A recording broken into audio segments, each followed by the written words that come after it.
参加这一次的中央大学跟台达电子文教基金会合办的演讲。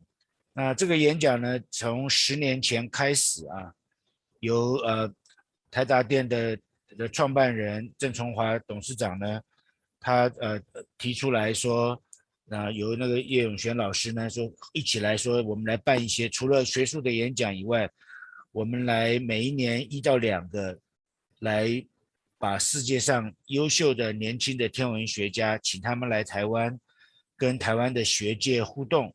然后除了学术的演讲，另外拜访各个相关的单位以外呢，另外也在郑崇华董事长的母校在台中一中呢办一场科普的演讲。那历年来呢，讲者除了这个以外，事实上也在台达电的总部在台北内湖呢，也都另外有一场在给北部的听众呢可以有演讲。那这次因为疫情的关系，所以其实我们很早就甄选了Kasliwal教授呢，在加州理工学院的教授在去年就甄选了，那在2020年就应该是获奖要来台湾。当然大家都知道，为了疫情的关系呢，就我们一直推迟。那到今年我们觉得说，就实在是没有办法，所以我们就办线上的演讲。好，那今天呢，这个非常高兴 ，Let's welcome Professor Kasliwal to talk about cosmic fireworks。这个我们帮这个讲者取了一个中文的名字了啊，他告诉我们说他的名字啊 ，Mansi 啊，在印度文里面是表示是河流的意思，所以我们就取了一个叫梦溪了啊。那梦当然就是最好的，或者是就第一个，所以是最好的河流了啦。所以他的中文名字卡孟溪呢，孟溪当然就是他的 Mansi， 那个卡是就回应了他的姓啊，那故意让他觉得有点不是中国人的样子，就没有取了一个什么科啊或者是什么。那所以卡孟溪教授呢，今天要跟我们讲的就是在宇宙中所看到的剧烈爆发的现象。天文学一直追求的都是看得清楚，暗的东西也看得到，所以灵敏度跟解析度。但是在过去的10年左右，天文学进入了另外一个领域，就是所谓的时间的变化。我们开始有足够的工具能够侦测到，再去理解到这些随着时间，尤其是快速变化。所以各位过去几年在新闻里面看到的黑洞啊、中子星的合并啊等等这些现象呢，在今天的演讲都会提到。那在作为一个Caltech 加州理工学院的学者，他们的构思啊，他们的这个抱负啊，就非常敢做梦啊，非常敢做大事情。也希望各位在今天的演讲有所体谅，有所体认。那在聊天的室的那边，我有提出来跟大家讲说，大家随时都可以提问题，用留言的方式，用中文、英文都可以，或者到演讲结束了以后，那你就也可以直接，如果你懂印度文的话，你也可以直接发问，否则就用中文我来翻译，或者是英文。我不会翻译演讲，我不做逐字的翻译，甚至不会主张投影片的翻译。我把他的投影片加注了一些简单的中文，留在聊天室这个地方，大家可以下载参考。那但是呢，每隔几张投影片，要是我觉得需要好像把一些基础的观念稍微讲一下的，或者有些什么需要厘清的话呢，我会稍微多加注解。我尽量不要打断演讲。All right, so Mansi, so I gave us a brief introduction about the lecture and about you and about this fireworks. That's what about. So please, you're on. Thank you so much, Professor Chen, for the kind introduction. And thank you to all of you for this opportunity to share a little bit with you about the research that I do and the study of cosmic fireworks and our dynamic universe.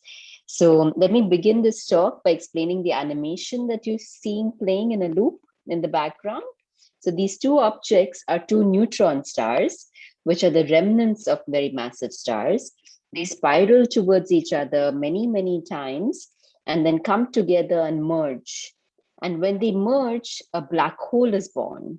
And this black hole launches the jet that you see. And this jet gives birth to a cocoon, which is the purple wide angle thing that you see in the picture. And this cocoon actually leads to the formation of half the elements in the periodic table heavier than iron. And that the cocoon, when it interacts with the interstellar medium, also gives you X-ray and radio emission. So we see the entire electromagnetic spectrum lit up when this black hole is born.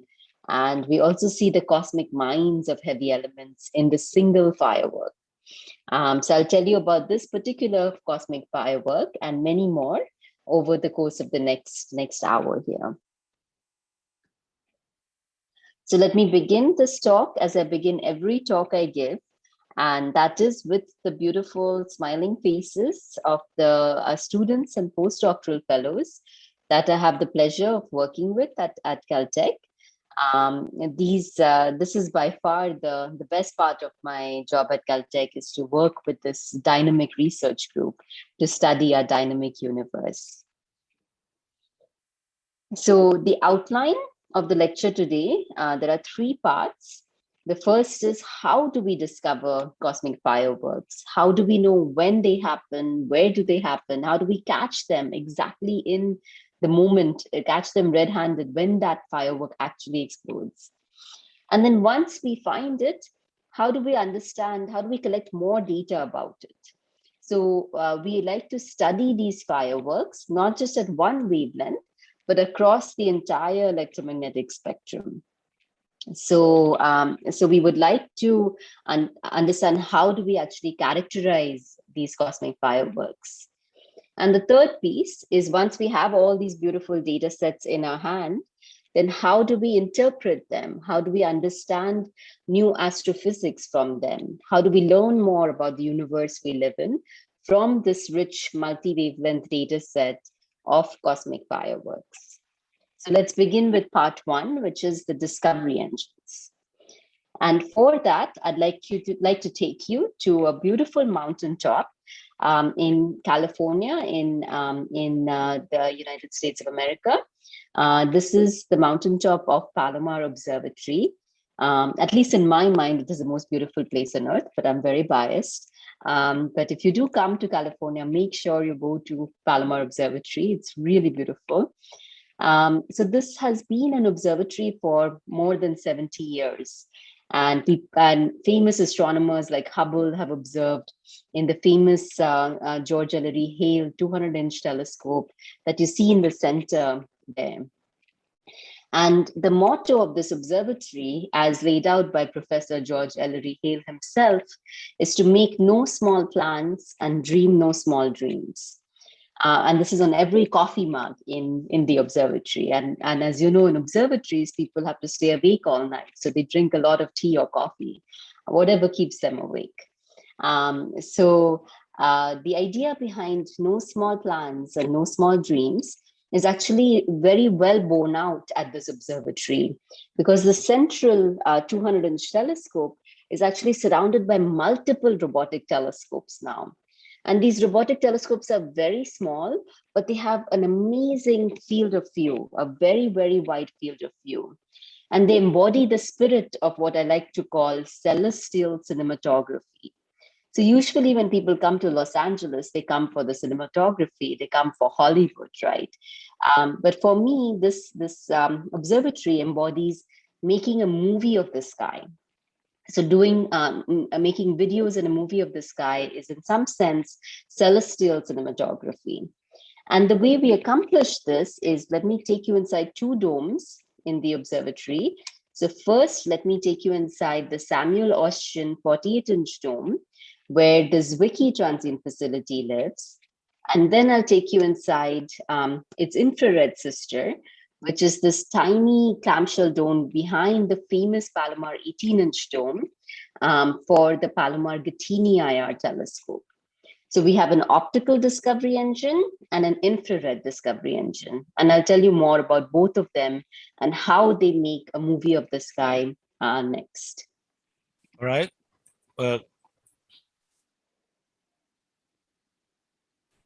Can I annotate a little bit? Sure. 孟熙教授讲了一个很有意思的事情啊，因为在加州的这个帕罗马天文台啊，那在天文界很有名，因为他在几十年前他就做了巡天的工作，帮全天空拍了每一寸的地方，每一块地方都拍了照片，所以我们现在有全天的天图的照片，就是在这个地方做的。那加州理工学院的天文学家给了我们上了一课，就是说怎么样利用一些旧的天文台，也不大。当然，当时这一个200寸啊，这当时在世界上是最大的时候，所以在历史上这些刚才孟熙教授讲这个哈勃啊，或者是好多有名，他们都利用这个天文台做了好多的发现。那现在的加州理工学院的天文学家就把这些大大小小的天文台做了一个研究时间领域。他刚刚比了一个很好的比喻，因为加州有名的当然就是像这个好莱坞啊这种电影的东西。那现在在这个山头上，利用各个天文台帮宇宙拍电影，就是拍时间的变化啊。所以他陆陆续续会告诉我们，在可见光的波段，在红外的波段，都有一个非常棒的这个仪器呢，能够快速的巡逻天空。All right, thank you. So let me begin with the Zwicky Transient Facility. This is an international collaborative project, and I'm very happy that actually many Taiwanese astronomers, including Professor Chen, Professor Wing Yip, Professor Chao Chung Niu, are an integral part of this project. And how this project works is that you see the telescope on the top corner here. This telescope is a Schmidt telescope. So it has a very large field of view. And a few decades ago, this telescope was used for the famous Palomar Observatory sky surveys, which were done with photographic plates in the focal plane.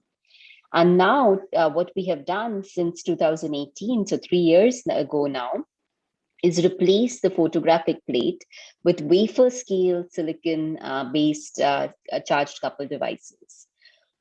So you see these 16 detectors, these 16 squares on the bottom right figure. The engineers who are shown in their bunny suits so that nothing gets dirty there are installed this in the focal plane of the telescope. So in one instance, as soon as we take one image on the sky, we get 47 square degrees. And 47 square degrees corresponds to, you can see this, the small moon to scale. 47 square degrees corresponds to 230 full moons on the sky. And we can do that every 30 seconds. So in 30 seconds, we can image 230 full moons. In 8 seconds, we collect the data and save it. Then again, we image 47 square degrees, which is 230 full moons. So we can image the entire sky, thousands of square degrees every hour, and we run out of sky to observe in a few hours. So we image the same sky over and over again, multiple times, to look for things that changed. So let me explain how we look for things that change. So here is an example of what astronomers call image subtraction. And subtraction is a concept that should be familiar to all of us, but it's a little bit more complicated, a little bit more difficult than what we learned in first grade in school. We are taking an image from tonight, comparing it to an image from last night, and subtracting the two images. If the universe did not change, right, if there's nothing that changed about the universe, then the two images would just give you a 0, because if the universe is static, you should see absolutely nothing. But the universe is very dynamic. Every second, there is a supernova, an explosion that is as bright as 1 billion times the sun, every second somewhere in the universe. And this example here is a supernova in this galaxy that's about 100 million light years away. And you can see that the rest of the galaxy didn't change, but this one bright shining light stands out in that subtraction image. Now, this is just one example, and we do this every 30 seconds for lots of terabytes of data, and we end up having petabytes of data. So this is actually a very, very large data science problem, which is fully automated and fully robotic. And we have many, many layers of machine learning to process this data. Professor Chen? Yes, please. Yeah. 要研究宇宙的时间变化，要快速的巡逻天空，那所以就一方面要大的视野，所以但是一方面呢，也不能牺牲掉小的解析力嘛，所以在这个 ZTF 呢 ，Zwicky 是原来Caltech 的教授了，他就就领先研究这个超新星是恒星爆发死亡的一种星球，所以呢，他们就现在叫 ZTF， 那台湾也是参与其中的这个成员的分子。那所以 ZTF 呢，它的每一张影像拍下去呢，就有47个平方度，这是非常大的一个角度。那我稍微想了一下，你如果把整个手臂伸直啊，那你的拳头握起来的话呢，就比47个平方度稍微大一点点，就差不多这么大。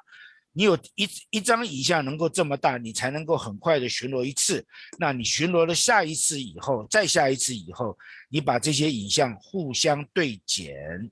刚才孟西教授说，你知道小学就一年级就开始学减法，那他就重新开始学减法。就看到这张影像，两个影像对减以后，如果宇宙一直都不变的话，当然剪出来就只有杂讯。可是这一张呢，却是一张看到一个亮点，右边那张图，那在1亿光年之外的一个星系，它其中的一个超新星的爆发所产生的现象，就是利用这样子的技术来研究宇宙的时间变化的现象。All right, back to you. Thank you.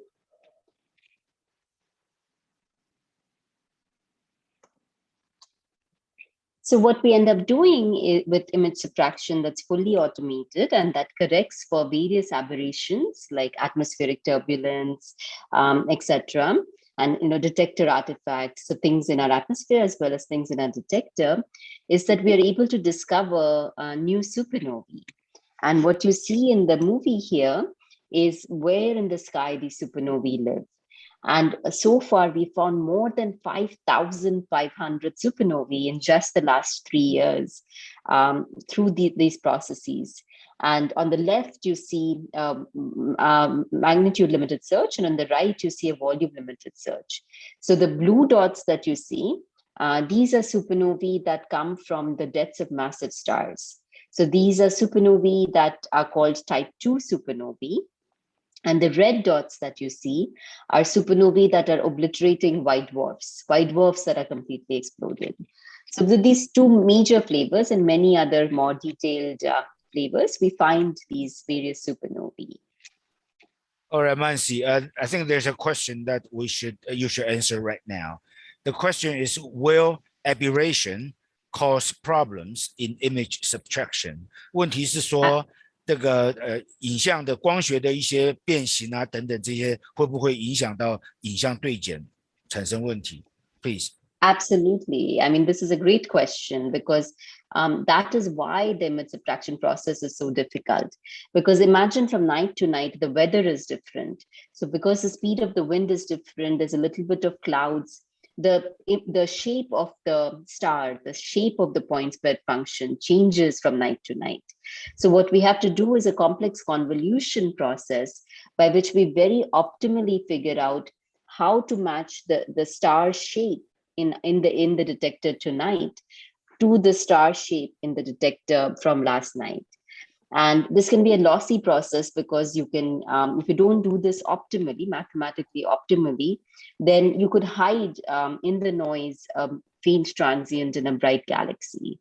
So actually, Professor Iran Ofak at the Weizmann Institute in Israel, which is one of the collaborators for this Wiki Transient facility, figured out a mathematically optimal algorithm to actually do this process of image subtraction.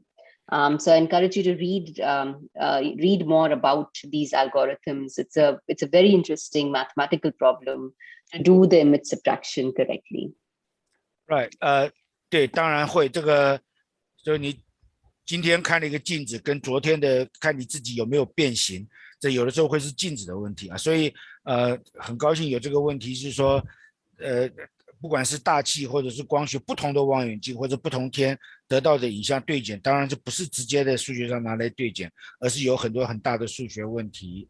那Mansi 教授刚刚也提到一个很大的重点，因为你如果巡天要快速的这个有效率的巡天，就会产生非常非常大量的数据，所以做这些巡天观测，做实变观测呢，有很大一部分也是所谓的 data science， 也是就是数据的一个科学，资讯工程也是很大的挑战。All right, thank you. Please go ahead. So this is so far an optical discovery engine. So it looks in the same wavelength of light that our eyes can see. But some of the mysteries of the universe get hidden in the visible light. So here you see an image of a piece of our galaxy in visible light. It looks like a very boring image, right? There's a big dark cloud and not much happening in the image. But now if you tune the wavelength of the light, so make the frequency smaller and the wavelength longer to the infrared, then the infrared light has a property that it is long enough that it can go past dust. And the same image, the same piece of the sky actually looks so beautiful in the infrared. And inside this black blob in our own galaxy, there actually lives a protostellar jet from a very, very young star that's being seen here in the infrared light. So given that mysteries of the universe are hidden just because of dust and temperature and opacity, I was very motivated to try to build an infrared discovery engine. So, but this was a little bit more difficult than the optical, because now instead of using these beautiful wafer scale devices that we used for ZTF, silicon has a band gap cutoff at 1 micron. So you cannot use the same technology. And detectors in the infrared are much, much more expensive. In fact, when I joined Caltech in 2015, the biggest infrared camera was that little yellow square shown there, which is a European, very expensive Vista camera. And what I wanted to build was something that was at least 40 times larger. So this is Palomar-Gattini IR with a field of view of 25 square degrees. So how did we do that? And this actually is a real camera that we were able to build. And let me show you a movie of this telescope. It's a very small telescope. You can hold it in your hand. It's a 30 centimeter telescope with a very fast focal ratio. So the telescope itself is just that little piece at the back of that image there. And in the front is just the baffle. Now, at the back of this very fast focal ratio telescope, we have a single 2048 by 2048 H2RG detector. So, and each of these pixels in the detector subtends a large angle on the sky. So in order to get a large field of view, we traded spatial resolution. And by trading spatial resolution for field of view, we decided that we'll use software as our trick to try to recover the spatial resolution, because we can dither around and reconstruct the point spread function. And so we were able to build this wide field imager that could map 9,000 square degrees every 2 nights down to about 16th magnitude. And the telescope does this night after night. And the question is, what did we find in our dynamic infrared sky? Professor Chen? All right. Kasliwal 教授他刚加入Caltech 的时候，他上一张投影片显示了当时 Vista 这一个红外像望远镜呢，是当时世界上视野最大的了，大家这视野大才有效率嘛啊。那但是红外相机因为它的那个原理啊，侦测器跟我们平常用的数位相机，我们手机的数位相机不太一样，它非常贵，它每一个单一的相源需要读出，需要有自己的电子线路，所以但是你要敢做梦，所以各位到目前为止听到了天文、物理，还有刚刚讲的影像处理的数学，现在又出现了就是工程，就材料工程，怎么样把现有的红外的晶片，但是牺牲掉解析力，但是能够看大的视野，因为你要的科学不需要这么精确的那个解析力的时候呢，你就可以做有效率的巡天。我们还会再继续看到，继续跟工程的挑战，怎么样让这个红外的晶片能够更便宜，就能够做出更大视野的相机。Back to you. So I just explained to you two different discovery engines in the optical and the infrared. Now let's say we found the supernova, we found a new cosmic firework, and we are very excited. We found exactly where in the sky it happens. Now, how do we collect a multi-wavelength data set before this brilliant flash of light disappears, right? Before it fades away and is gone forever. So we have this small window of opportunity in which to collect this very valuable data set to understand and characterize these fireworks. So the way we did this is by making friends with people from all over the world. And this friendship has a National Science Foundation partnership and international research and education program called Growth. So Growth is literally a relay of observatories that watch transients happen that is distributed around the globe. So say at Palomar Observatory, we discover one of these transients, either with ZTF or with Palomar Bettini IR. After discovery, the sun rises at Palomar and we cannot study this transient anymore. So we pass the baton leftward, east in the east direction to Mauna Kea in the Pacific Ocean. And therein lie the Keck and Gemini observatories. And then we continue to move westward so that the sun rises later and later to Japan, Taiwan, India, Israel, and Sweden. And so we can continue to follow the transient on our time scales. So anything like a young supernova, a very fast fading bright blue optical transient, a fast moving asteroid in our own solar system, all of these objects benefit from this longitudinally distributed network of observatories around the world. And an essential node of this observatory is, of course, Lulin Observatory in Taiwan, that I hope some of you have visited and collected data from and study from, or plan to do so in the near future. Now, how do we coordinate between 137 scientists distributed around the world and thousands of supernovae that happen, every night? How do we actually organize all of this? So what I'm showing you here is our Facebook page for astronomers, for time domain astronomers. And this is a central dynamic portal which serves as a collaborative platform. So we have to be super organized in order to do this sort of science and write 182 papers in 5 years as a team. So to work with each other efficiently, we've organized the central database where we can coordinate by collecting very, very rich data sets for very many different transients in one place. And if any of you are interested in the computer science aspect of it, we've just launched the next generation version of this code called Fritz, which is the first name of Professor Fritz Wiki. And you can find this on GitHub and use it yourself. So what all of this facilitates is collection of data such as spectroscopic data. So so far we've just talked about images, right? We go and you, like a camera in your iPhone, you take an image of the sky, but just slightly better quality, much better quality than your iPhone. But now what we are doing is taking that image and splitting it through a prism. So if you take light and you disperse it through a prism, you'll get a rainbow. So what I'm showing you is actually rainbows of different cosmic explosions. And these rainbows intrinsically contain the chemical thumbprint of the transient.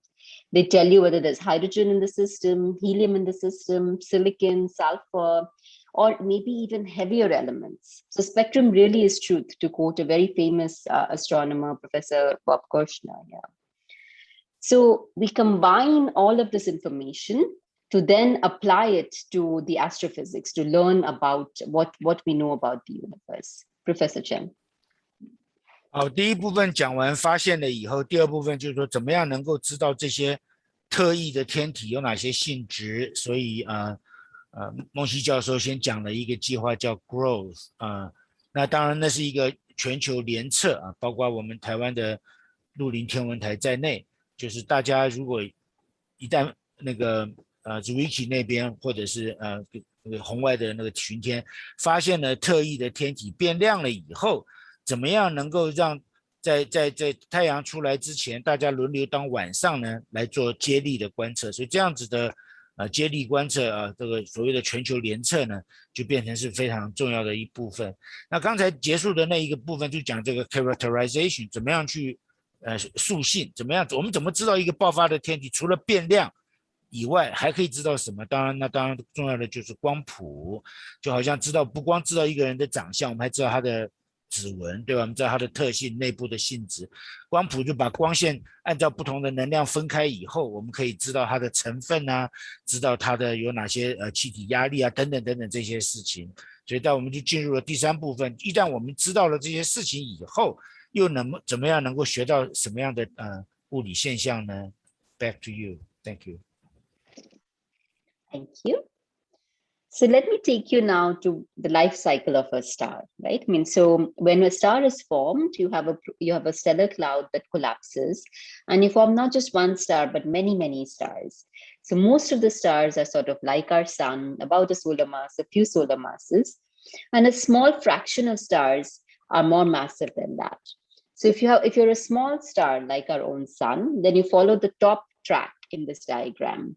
Right now, our sun, for example, is burning hydrogen into helium in about 10 billion years, so 5 billion more to go. The sun will run out of fuel. It will not have any more hydrogen to burn into helium. So it will expand to form a red giant. And then it will go into the planetary nebula phase. And eventually, it ends its life as a white dwarf. So white dwarf is the central remnant of a low mass star. And a white dwarf is extremely dense. 1 teaspoon of that white dwarf is tens of thousands of tons here. So we're talking about very, very high density objects when we talk about white dwarfs. Now, if that density is not enough for you, let's follow the bottom path for a star that is at least 10 times more massive than the sun. So we have stars that could be between 10 and even 100 times more massive than our sun. So when a star is that massive, it can burn hydrogen into helium, but its furnace is so hot, it can burn helium into carbon, nitrogen, oxygen, that into oxygen, neon, magnesium, then that into silicon and sulfur, and all the way up to iron, it can burn in its core. But at iron, it gets stuck because burning iron is not energetically efficient. So even it runs out of fuel actually in a much shorter period, in a few million years, instead of in 10 billion years as it is for the sun. And in this short time, it burns through all of this material and then expands to form a red supergiant. Now, when that happens, then there is an instability in the core wherein a lot of material gets thrown outside. So you get a core collapse explosion outside, which is a supernova that is 1 billion times as bright as our sun, momentarily, just for a few days or a few weeks.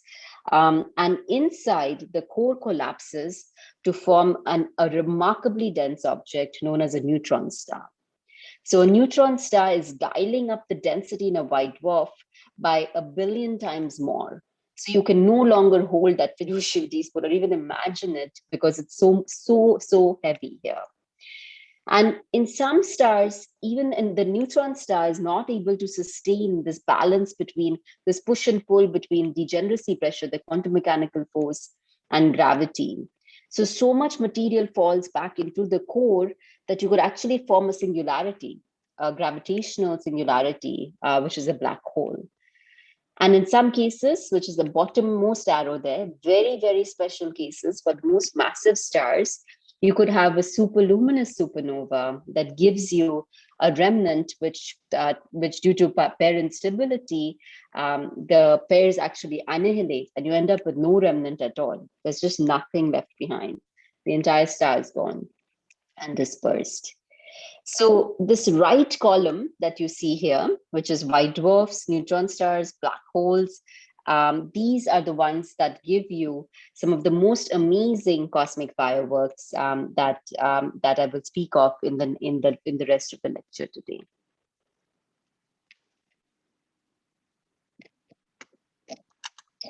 So let's begin with one example of a white dwarf firework.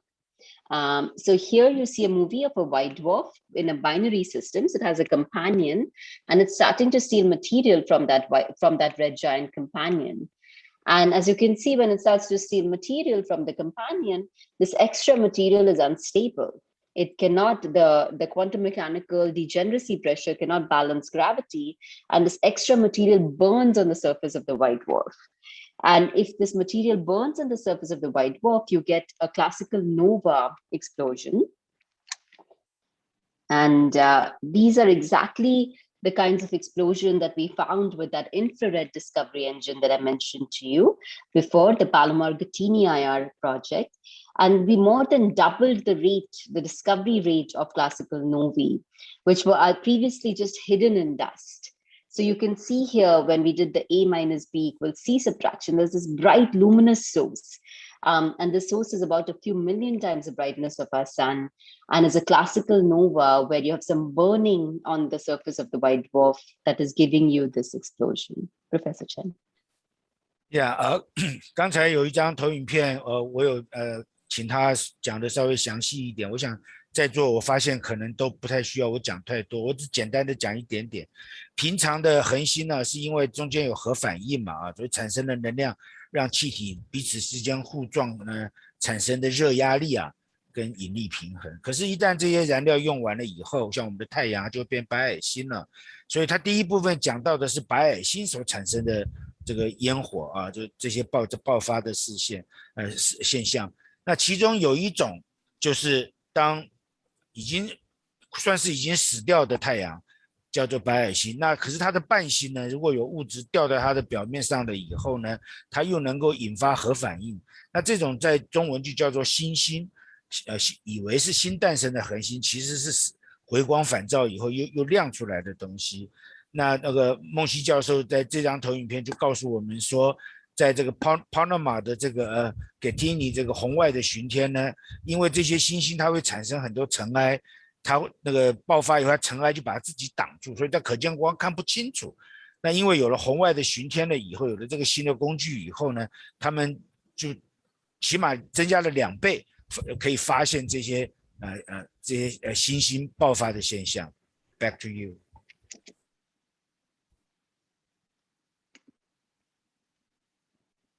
So these classical novae, they occurred in the galaxy, in the plane of the galaxy where all the mass is. So we were able to solve a long-standing riddle about these classical novae, which was telling us about where they actually happen and what the rates of these classical novae are.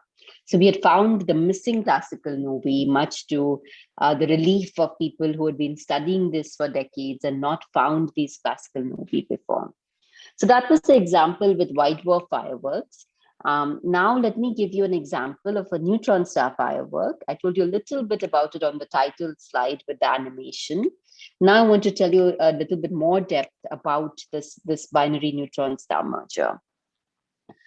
So on August 17th, 2017, at 12:41:04 UTC, my phone rang, as did the phones of many members of the Growth Collaboration and many astronomers around the world. And it was a remarkable moment. It was literally a moment that changed my life. And in this moment, in this second, the gravitational wave interferometers, the LIGO Hanford and LIGO Livingston, and the Italian Virgo interferometer had jointly detected a signal that was, that you can see in this chirp here.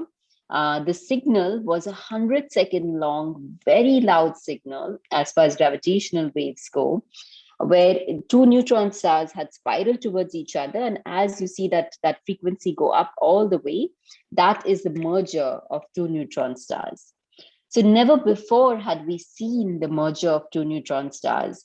So it was a watershed moment for gravitational wave astronomy. And what was even more amazing about it was that just 1.7 seconds after this merger was seen in gravitational waves. And the reason it emits gravitational waves is, I explained to you, the neutron stars are very, very dense objects. So when they come so close, imagine the ripples in the fabric of space-time that they send out, right? And then 1.7 seconds later, after this merger to form, which gave birth to a black hole, there was a burst of gamma rays detected by the Fermi satellite and the integral satellite. And you can see that burst in that little blip there. But this meant that within 2 seconds, this was an event for which we had seen both gravitational waves and photons, electromagnetic waves from the same source. So this was a multi-messenger source, and we hadn't seen a multi-messenger source for at least 30 years since supernova 1987A. Professor Chen. Yes. 谢谢。那个2017年8月17号是天文界的一件大事啊，事实上也是世界上新闻的重点，就是收到了重力波的讯号。那到事后知道说，原来它就是2颗中子星，它是比太阳还要更大的星球，这样的星球塌缩下去以后死亡的产物，所以它是非常非常重。刚才已经提到了中子星的特性了。那这2颗中子星彼此互绕以后放出的能量，最后呢，终于它就合并了以后产生了一个非常非常剧烈的爆发。那它让周围的重力场产生了改变。那这个改变的讯号过来了以后，在8月17号2017年的时候的那个时间呢，就到达地球。所以在美国的2个重力波的监测站跟在欧洲的一个监测站就都收到了这个讯号。好了，那更有意思的是，在1.7秒之后呢，在电磁波的波段也收到了一个爆发的现象。这是人类第一次，以前都是用电磁波用光来了解宇宙，现在真正打开了一个新的纪元，可以用重力波来研究天文的现象。所以英文的这一句话叫 multi-messenger， 就是多管道的这种方式呢，来了解天文的现象。我们来看看下一步，发现了重力波侦测的重力波的那个解析力不是很好，不太知道从哪里来。那又发现了伽马射线，我们来看看下一步要怎么办。Okay, thank you. So for me, the fun began after those 2 seconds, because what I wanted to do was find the home of the merger. So what I was, both the gravitational waves and the gamma rays tell you something has happened, but it can't tell you where it has happened. So imagine closing your eyes in a dark room and somebody clapped somewhere, right? So you can hear the sound, but you can't see the person that clapped. So now taking this analogy to this neutron star merger, we wanted to find out where in the sky this event happened. So what we did was point telescopes to galaxies that could possibly be the host. And there were about 45 such galaxies that could be viable host galaxies to that neutron star event. And while imaging these galaxies, we found this galaxy here, NGC 4993, to be the true home of the merger. And in this galaxy, once we were able to pinpoint the exact location of the merger, a majestic campaign started around the world. I explained to you growth and the passing the baton around the world. This is now more than the 17 telescopes in the growth network. This is now 77 telescopes around the world and 3,000 astronomers. Pretty much everybody in astronomy with a telescope was dropping everything that they were doing and collecting data on this fantabulous target before it faded away. And you can see the different telescopes all over the world light up. And there are 7 telescopes in space that are not shown here as well, that were collecting data across the entire electromagnetic spectrum for this event. So what did we learn from this event? So a lot of things. There are now several hundred papers written on this event in the last 4 years. But let me tell you about the first 3 papers that the growth collaboration, including many astronomers from Taiwan, put together. So we published our papers in the journal Science, and this was published with the cover page that you see here, which is the 2017 Breakthrough of the Year. So let me tell you what the main astrophysical lessons were from this neutron star merger. So the first lesson was, where are the elements in the periodic table made? So I show you the periodic table. I'm sure all of you have seen this before in your chemistry classes. The lightest elements, hydrogen and helium, they are made in the Big Bang. As soon as the universe starts in Big Bang nucleosynthesis, you get hydrogen and helium. The supernovae that I told you about from this Wiki transient facility, the blue and the red, that's the light blue and the dark blue. So they make the next few rows of the periodic table. So supernovae are the light blue and dark blue shaded areas. Now, until 2017, we had no idea where all the elements that are shown in yellow are actually made. So they were hypothesized to be made in neutron star mergers, but it was not until this neutron star merger that we actually had real data that told us that this is truly happening, that half the elements in the periodic table, heavier than iron, are being synthesized in neutron star mergers. And let me show you how. So if you combine this data set, this is now the data set from the 17 growth telescopes. What you're seeing here is brightness as a function of time. So how does the transient, how quickly does it fade? Now on the bottom is the ultraviolet emission. That disappears in just a few days. The optical takes about maybe a week. The infrared takes several weeks, right? So this ultraviolet optical infrared emission difference is telling you that the transient is becoming very, very red, and at a rate of reddening that we had never seen before. So why does becoming red have anything to do with making heavy elements? Let me explain that to you in just a moment. So you can see this in another way with the dispersing of light. You can see a very hot blue transient become redder and redder and redder, and show all of this chemical signature, this chemical thumbprint that I described to you through the prism of heavy elements. So the way this works is that when you form very heavy elements, they fill out so many shells, the S shell, the P shell, the D shell, the F shell, that the electrons have many possible places to go. So the photons that are being emitted can easily get lost in the electrons being excited to different levels. So the light that comes to us is high opacity, which means it's very, very red. So the hallmark signature, as predicted by fundamental physics, fundamental atomic physics, is that if heavy elements are synthesized, the spectrum should get redder and redder as a function of time, and redder beyond anything that we've seen before. And that's exactly what this data set told us. It told us that when this event happened, astronomers around the world agreed and disagreed on many, many things.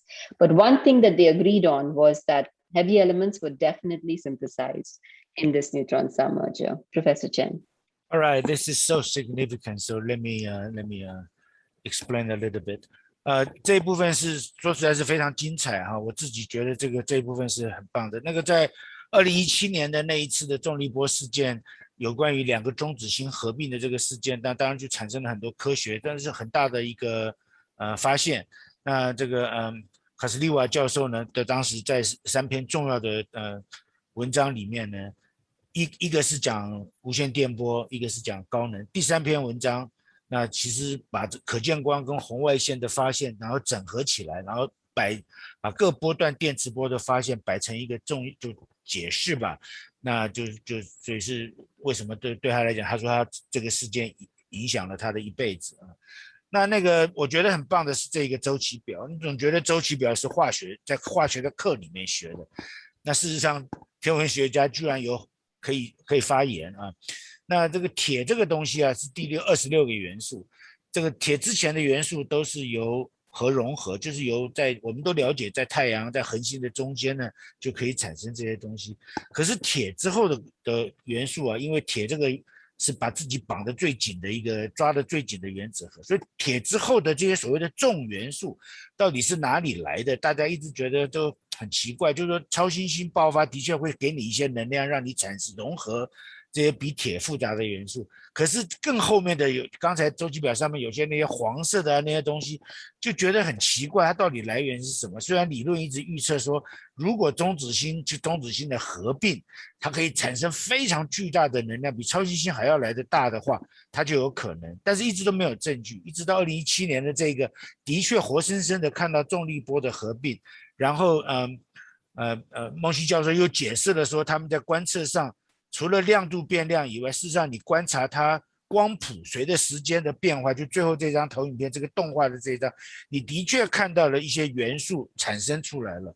所以从此以后，我想我们看周期表就有不同的看法，除了说化学甚至于物理上的一些知识以外，事实上也还有好多天文的知识在里面。这些元素的来源到底是什么？原来跟剧烈的天体爆发呢是有关系的。OK, thank you. So now the question is, okay, we know heavy elements were synthesized. Nobody was debating that. The question is, how much of these heavy elements was made? Was it enough to explain all the heavy elements that we see in our own solar neighborhood on Earth, right? And this is a very large number of elements. They span atomic mass number from 79 to about 200. And you can see the relative abundance in our solar neighborhood on this plot on the left. So, okay, so we know for a fact, right, because this is a logarithmic plot, that if 10,000 Earth masses of heavy elements was made, a lot of that was silver, right? That's one of the lighter elements. But the question in the room was there any gold and platinum synthesized? Because gold and platinum are much, much heavier. They're in the rightmost part of the diagram, right? And they are found in very, very small quantities, even on Earth. So the question is gold and platinum actually neutron star dust, not any other type of dust, but neutron star dust? So in order to answer this question, we looked at the radioactive decay lives of these different elements to try to disentangle them so that we can separate which element is which. So what you see on the right there is as these elements, different elements in the periodic table radioactively decay, which elements dominate at what time. So out of about 1 month, it's the lightest elements that dominate. That's a green line, right? And then you see the green line just nosedive. After 1 month, it's the heavier elements, the heaviest of the heavy elements that dominate. So if we were able to somehow collect data between a month and 3 months after the merger, then we would be able to answer this question of whether or not we struck gold in this event.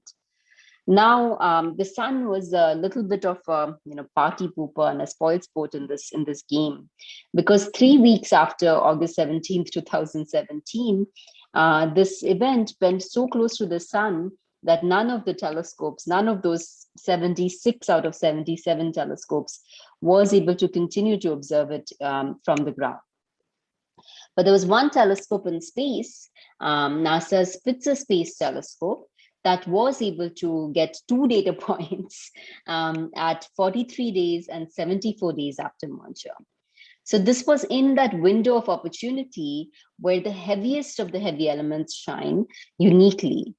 And that detection was very marginal at 74 days, quite significant at 43 days. And that's our clue as to whether or not we struck gold. And I think we did.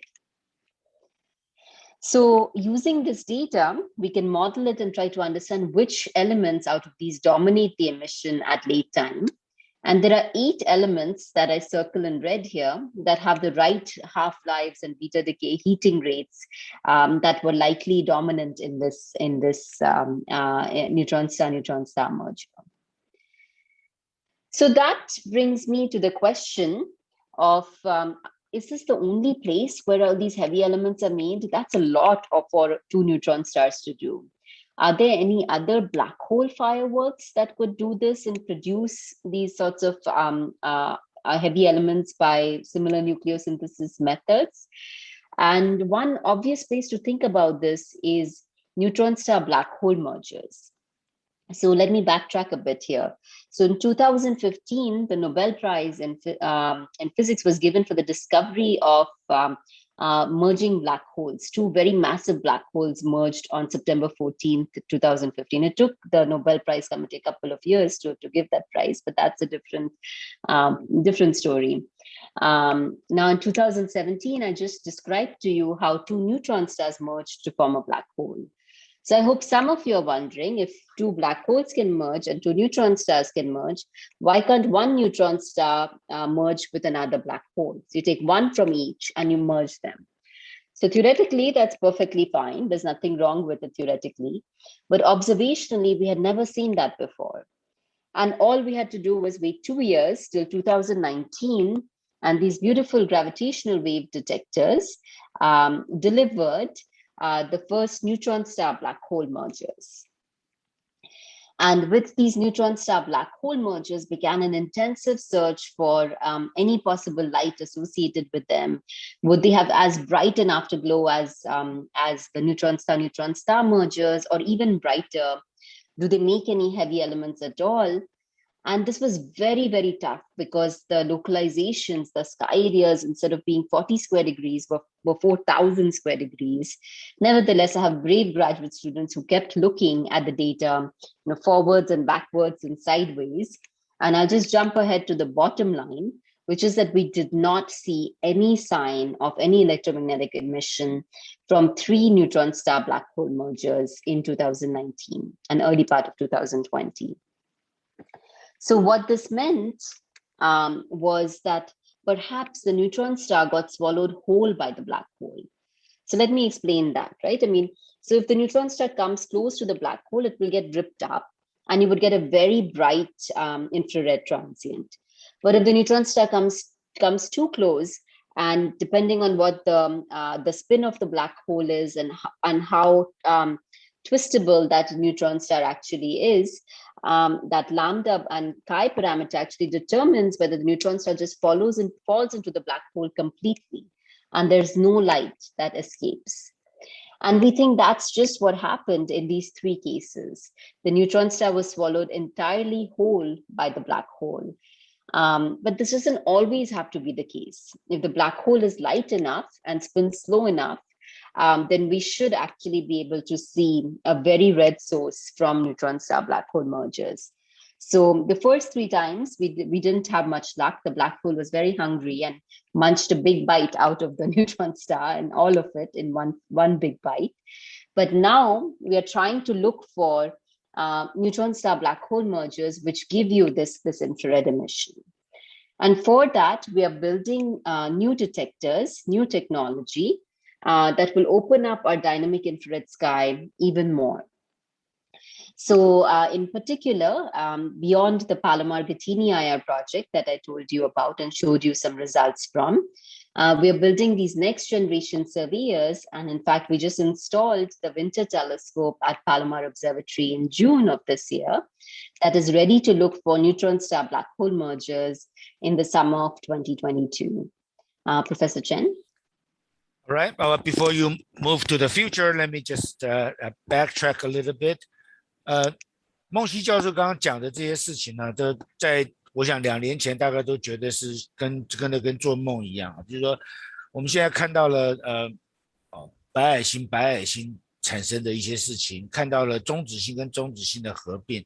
那他刚刚提到说，那假如是一个中子星跟一个黑洞呢，那预期如果中子星被拉扯开来了以后，那当然就会碎掉了，那就会产生一个红外线的一个爆量。可是他们观测了一些，好像应该是3个类似这样子的事件，却没有看到这样的情形。那所以就怀疑说，是不是中子星整个被黑洞就吞掉了啊？所以这些事情，我想都是在整个这个领域的研究的最前沿啊。我想陆陆续续。未来的几年，借由这个 multi-messenger 这样子的科学，我们会开始会去，甚至于好像我们能够回答天上的恒星、大质量恒星、中质量恒星、小质量恒星的比例啊，多少的比例，我们说不定可以开始回答黑洞它的这个质量大小的比例，那就真的太了不起了。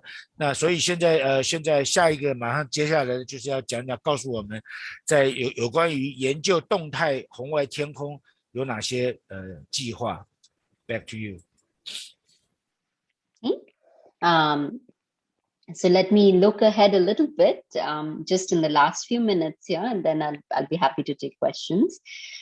So now to build the most sensitive infrared surveyor possible, I'd like to take you to Antarctica. This is a dream. This is not a funded project yet. This is just what I dream about these days. In Antarctica in particular, especially at Dome C, there is, if you can build an infrared surveyor there, then you could be in a place where the night sky is darker by a factor of 40. So you could build a very sensitive infrared imager, which could be sensitive to neutron star black hole mergers all the way out to 400 megaparsecs. So that is about more than 1,200 million light years away. You could detect this emission. And there are sort of two technologies that you need to, in order to make this dream come true, to build this telescope in Antarctica. One is the detectors that we can afford to tile that focal plane. And in fact, just last month, Professor Don Feiger at Rochester Institute of Technology demonstrated that we do have this new technology by which we can do deposit use a molecular beam epitaxy to actually get sensitivity out to 2.5 micron in the infrared at very high quantum efficiency. And the second technology is, how do you keep things cold enough? Even though it's Antarctica, you still want to keep the entire telescope plus camera system fully cryogenic and in a fully robotic mode, because in Antarctica, you can't go and change anything on your telescope at night time. And Roger Smith, who's an engineer at Caltech Optical Observatories, is building a prototype of this brand new optical design of a telescope called Cryoscope, which could, in fact, solve exactly this technology hurdle. So that, combined with the fantastic skies in Antarctica, could give us this dream machine that would be very, very sensitive to all types of infrared transients in our dynamic universe, including neutron star black hole mergers. Professor Chen. All right. 我这边要提一下，就是在最高的殿堂竞争啊，你看到刚才的一张投影片，就是不光是科学上，它不受限于现有的技术，所以在工程上怎么样去做突破，所以那现在有好多计划都要去南极了啊。那这边讲的就是说，那如果去那边了以后，要怎么样挑战在红外波段的观测？第一个当然就是红外线，刚刚讲它的晶片，它的那个侦测器很贵啊，所以就要有新的技术，怎么样在表面涂层，然后用细啊等等其他的，刚刚讲的一个，他没有仔细讲这个什么 MB1 的这种技术，涂在一个东西表面，它就可以对红外感光。第二个就是因为红外的杂讯很大嘛，我们日常生活中一大堆的红外的辐射，那你要侦测很弱的红外讯号，你当然就要把杂讯降低，所以你自己的侦测器本身就要降低。那我们平常知道我们在观测的时候要把 CCD 降温等等，它不是在红外，是整个连望远镜什么大气都在发射，所以第二个挑战就是要把整个望远镜啊，这整个都把它冷却下来，所以这个一旦做成，然后把它放在南极去观测，因为南极那边天空比较黑，然后也比较冷嘛啊，所以也很好。那另外一个就是它的大气比较稳定，所以也会得到很清晰的影像。So that's why we are going to Antarctica. All right, back to you, Mansi. Thank you. So this is my last slide. This is just a sort of cartoon depiction of various experiments over the years that have revealed all types of cosmic fireworks. And I described some of these to you today. And I gave you a glimpse into what I'm thinking, what I'm dreaming about in the coming decade. But I think this is a great place actually to stop and to thank you all for your time and attention, and thank Professor Chen for his real-time annotation and to reach out to as many of you as possible. And I'm happy to take questions. All right. Thank you very much. You have to explain what that namaskar means. So see, I have to teach you some Hindi as well today, right? So by folded hands, namaskar means you respect the people you're speaking to. And it's a greeting that we use in India in Sanskrit.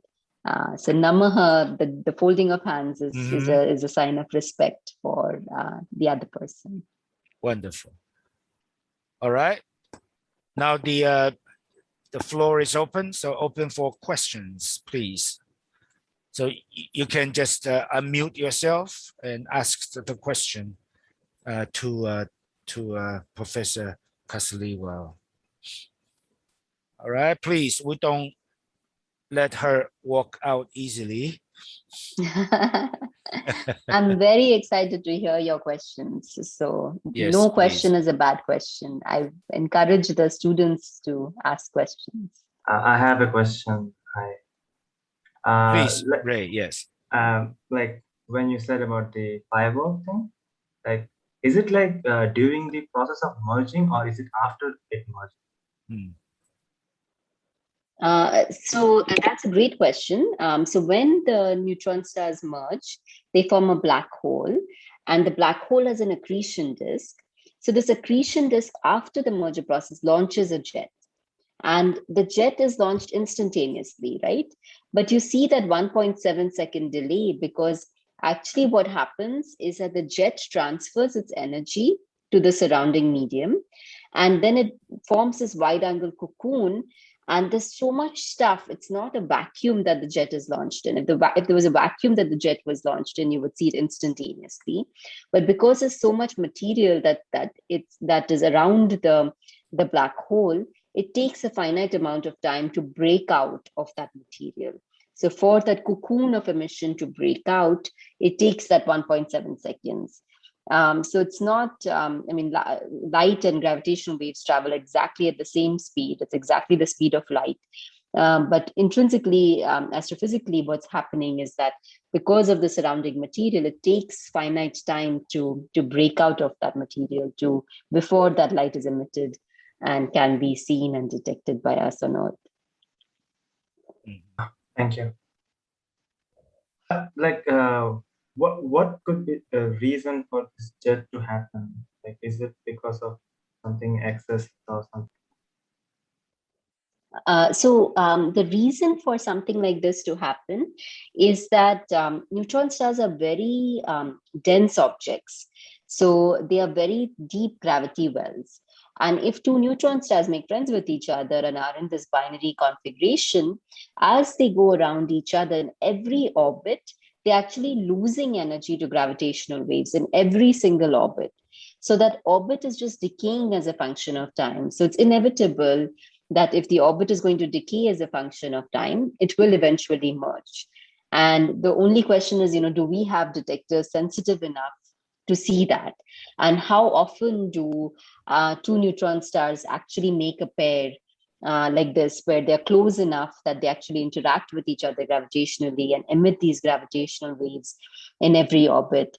And our best estimate of this is that this happens once per 10,000 years per galaxy, per Milky Way-like galaxy.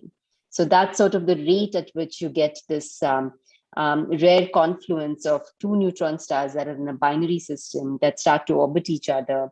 And then they interact, because as the gravitational waves get radiated, they come closer and closer and closer and closer together till they eventually merge. Right. Ray asked 问了好的问题，就是说刚刚讲到这像 fireworks 到底是在中子星合并的时候，到底是什么样，是在什么样的时间点爆发出来的我就不重复细节了。不过重要的是说，因为这些事件很稀有所以你如果灵敏度不够，你如果没有做够详细的巡天的话，它在很远的地方如果发生，你就可能不知道那或者是时间错过。所以怎么样在时间上的覆盖，以及够灵敏的仪器能够看到很远的东西，覆盖一个很大的宇宙的体积，就变得非常的重要了。Thank you very much, Ray. Mansi, can you read the message box? There's a question about flat field. Or should I read it? Or no, I can see it.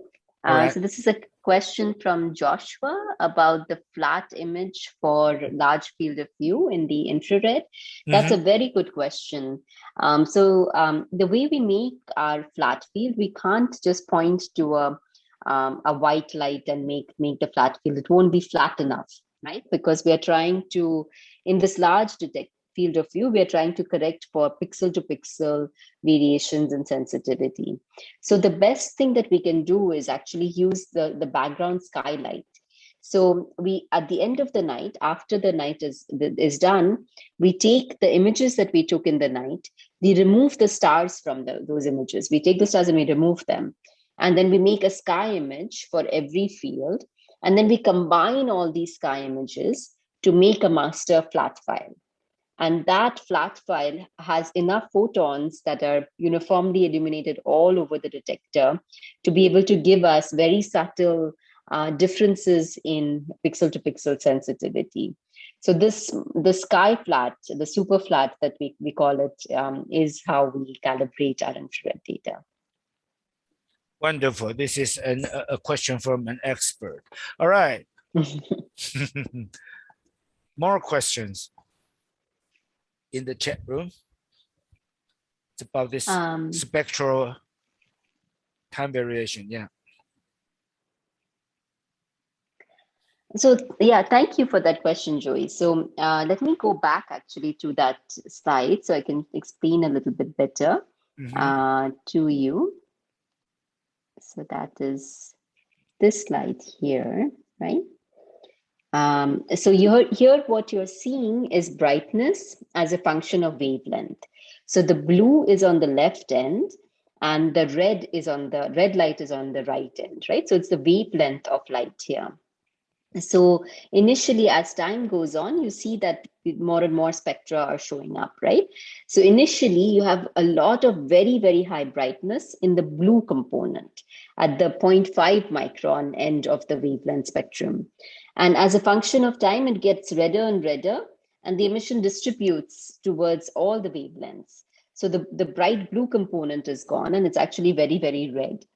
And each of the bumps and wiggles that you see in the spectrum, they are due to different elements in the periodic table. So some of these could be due to neodymium, for example. Some of these could be due to lanthanum, due to different elements in the periodic table, give you different shapes. Now, the reason this is a little bit difficult to interpret, and this is a subtle point, so let me try to explain, is that there are so many elements and so many line transitions that they sort of get blended together. So that's why you don't see sharp, narrow lines. Instead, you see these broad lines. So if you have lots of elements that blend together and that have high enough velocities, such that the lines are moving around, right, left and right because of the velocities, mostly left because of the blue shifted, these lines end up forming these broad features. So it's quite difficult to take the spectrum and sort of figure out from what the thumbprint is of, what are the elements that make up the spectrum. And even today, even 4 years later, just last week, I think there was a paper on a new paper that tries to explain what the elements that make up the spectrum are. And that's because there are so many line transitions that we haven't even quantified all of them theoretically. So even theoretically, this is a big challenge to understand all possible line transitions and then figure out the probability of them to say, okay, this is the one that it really is. This is so much easier when there are light elements because we know all the line transitions. I can just look at the spectrum and tell you whether it has hydrogen or helium or silicon or sulfur. Those are light elements. Those are easy. With these, we are learning as we speak, and the data is leading the way here to the interpretation. All right, thank you. Why did it become redder, or why is the blue light get suppressed? So astrophysically, that happens because the opacity starts to get dominated by the red elements. So initially, you are seeing the component of light that is high velocity, that even has a Doppler boost in the emission. So you see the blue light first, but eventually you're just dominated by the rest of the light, which is all coming from these very opaque, heavy elements that are radioactively decaying. So actually, the question is not so much why do you see red light later? The question is, why do you see any blue light at all? Yeah. How did any blue light come out of the system? That was actually a big surprise, right? Because we didn't. There's no reason to expect blue light unless you destroy some of the. There's some neutrino wind irradiation such that for a brief moment you see this blue light. But this bright blue light made it so easy to discover the electromagnetic counterpart that we are quite grateful for this short-lived blue flash, which made it easy to discover. But it was a real surprise because it was very bright and very blue, much brighter and bluer than theoretical predictions at early time. 这个问题是说，在这个这样子的光谱里面，随着时间变化，每一天，那刚才投影片是说怎么样知道说这些重元素的确是被合成的啊？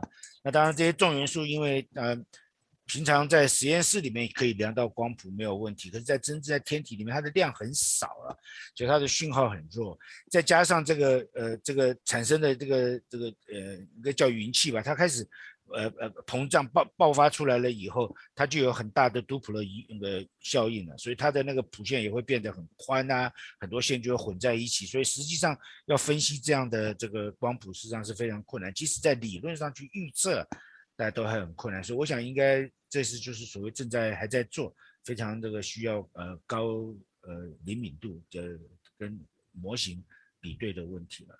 谢谢 ，very good questions. All right, there's another question, please. Right. So, so I read this question. Thank you for the question. So detecting these sorts of kilonovae, we like to call these events, right? These is quite difficult. So there are two challenges. One is sort of which wavelength of light do you go with? So in terms of cameras, I would advise to go to I-band or the reddest possible filter that you can fit in your CCD. But the second problem is then how many galaxies do you monitor to find one of these? And that is a much harder question, right? Because as I mentioned earlier, the rate of these events is once per 10,000 years per galaxy. Sorry, once per year in 10,000 galaxies, right? So you would need to monitor 10,000 galaxies to find one of these per year. So that is a little bit more difficult to do. But I know there are many enthusiastic amateur astronomers, so maybe you could all join forces and monitor different galaxies and get to those sorts of numbers. But so far, we have not been able to find a kilonova independent of gravitational waves. So perhaps the easiest strategy is to wait till summer of 2022. I think sometime in August of 2022, the gravitational wave interferometers are currently offline. They come back online. And then once the counterpart is found, as with GW170817, then I think we would be very grateful for observations at any wavelength, at any time, with any telescope that anybody would have. I think that would contribute to invaluably to the science here. And so the next observing run will be from about August of 2022 to July of 2023. So in that year, please stay tuned for any localizations where the position is better known, and then you can go and look at that position to characterize the emission. That would be the easiest approach here. All right. 这个问题是说，那有没有这个业余天文学家可以这个比如说去做红外的相机都非常贵嘛？那回答就是说，大概真的很困难，因为它发生的机会很小，红外也的确是对于业余天文学家不容易做。不过事实上，我们历史上知道很多像超新星的爆发呀，业余天文学家也都做了很大的贡献。那到目前为止比超新星还要大的就是这种像这种 merger 事件，就把它叫做或者是就多了一个字叫做kilonova所以那这种或者是将来还有可能有更 hyper 的这些 hypernova 类似这样子的事件。目前为止这些合并事件都是由重力波侦测器先侦测到，然后再去 follow up 所以可能将来等到重力波又重新上线侦测了以后，那这些在电磁波波段的天文学家呢就可以做更多的事情。好，there's another question about money. So let me try to answer that one. So of course, Professor Hale was very successful at fundraising and built the greatest telescope of at the time at Palomar Observatory. So today we raise our funds in three ways. A lot of our observatories are public-private international partnerships. So the first source of funding is something like the National Science Foundation or NASA. They invest large amounts of money into building different telescopes and supporting operations of different facilities. So the government funding is one source. The second source is private foundations. And the Moore Foundation, for example, had a huge investment into the Keck telescopes and 30-meter telescope as well. The Heising-Simons Foundation, Mount Cuba Foundation, Packard Foundation. Many of these foundations have been very generous over the years in investing private sector funds into astronomical ventures. Everybody wants to know more about the universe, beautiful universe we live in. And the third major source of funding is in the construction of these international collaborations. So many astronomers from around the world get together and pool together their funds to build an international collaborative project. And in the world we live in today, I mean, these international collaborative projects have been immensely successful because not only do they provide a source of funding, they also provide a source of talent and a diverse set of ideas and thoughts into these astronomical ventures, which makes them scientifically much, much more successful. So speaking from my own experience, I think the international collaborative ventures where different countries come together to solve common scientific problems is the best one. All right, very good. So government, private foundation. All right. Thank you. All right, it has been an hour and a half and it's just time flies, wonderful time. So thank you very much, Mansi, for a very enlightening talk. We not only learned about the science, the ambition, and even know how to get money. Very good. We certainly hope to hear from you often, and we certainly also hope to strike some collaboration, and surely looking forward to your visit in Taiwan in the future, soon, hopefully. All right, so let's end today's talk now here, and thank you everyone for participation, and I will see you in another occasion. All right, bye-bye. Thank you. Bye-bye. Bye-bye. Thank you.